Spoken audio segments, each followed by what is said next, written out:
অপোনেন্টের formation দেখার পরে আসলে অপোনেন্টের গেম প্ল্যান কী হতে পারে সেটা খুব ভালোভাবেই বোঝা যাচ্ছিল। তো এখানে ধরতে গেলে অপোনেন্ট হচ্ছে 7 জন ডিফেন্ডারকে খেলাচ্ছে। তো এই অপোনেন্টের যে ডিফেন্ডার আছে যথেষ্ট ভালো এবং কি অপোনেন্টের যে বেঞ্চ স্ট্রেংথ আছে সেটাও অনেক বেশি ভালো। তবে যাই হোক, এর অ্যাটাকার হিসেবে আছে 3 জন প্লেয়ার। সো রাইট সাইডে থেকে হচ্ছে সে ক্রস খেলানোর ট্রাই করবে, যেটা খুব ভালোভাবেই বোঝা যাচ্ছিল।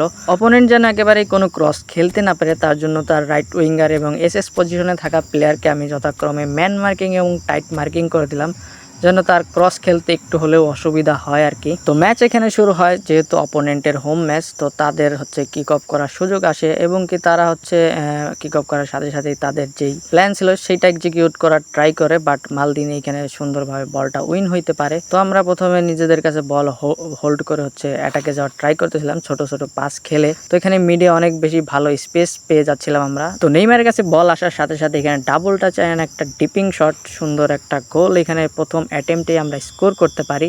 সো 6 মিনিটেই হচ্ছে 1-0 গোলের লিড এখানে আমরা নিয়ে নিতে পারি। সো এরপরে হচ্ছে আবারও অপোনেন্ট তার রাইট সাইড থেকে বল খেলানোর ট্রাই করতেছিল, বাট মালদিনিকে যেহেতু আমরা ম্যান মার্কিং দিয়ে রাখছি সো খুব ইজিলি মালদিনি এই ব্যাপারটা হ্যান্ডেল করতে পারতেছিল।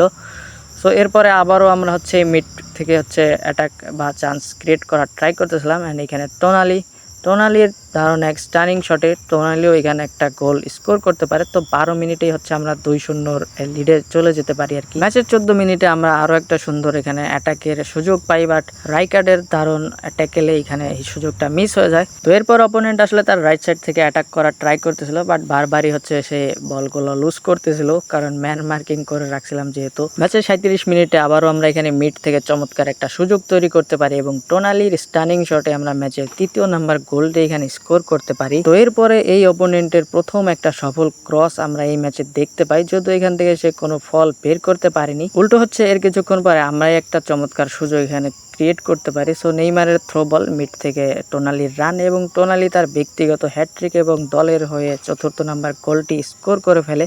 সো হাফ টাইমের আগে আমরা হচ্ছে 4-0 গোলের লিড নিতে পারি। সেকেন্ড হাফ শুরু হওয়ার পরে এখানে আমাদের প্রথম লেফট সাইড থেকে অ্যাটাক, নেইমারের শট যদিও এটা গোলকিপার সুন্দরভাবে সেভ করে ফেলে। লেফট থেকে অ্যাটাক করার পরে এবার হচ্ছে রাইট সাইড থেকে ফেরমিন লোপেজের একটা স্টানিং, যদিও এই বলটাও অলিভার খান দারুণভাবে সেভ করে ফেলে। তো যাই হোক, এর কিছুক্ষণ পর অপোনেন্টের প্রথম একটা অন টার্গেট শট আমরা দেখতে পাই। তো এরই মধ্যে আমাদের সুপার সাব চলে আসে মাঠের মধ্যে, ওসমান ডেম্বেলে এবং আর্লিং হালান্ড। তো ওসমান ডেম্বেলের এইটা প্রথম একটা অ্যাটেম্পট এবং কি অফ টার্গেট একটা অ্যাটেম্পট যদিও। তবে এর কিছুক্ষণ পরে এখানে আর্লিং হালান্ডের উদ্দেশ্যে ফেরমিন লোপেজের থ্রো বল।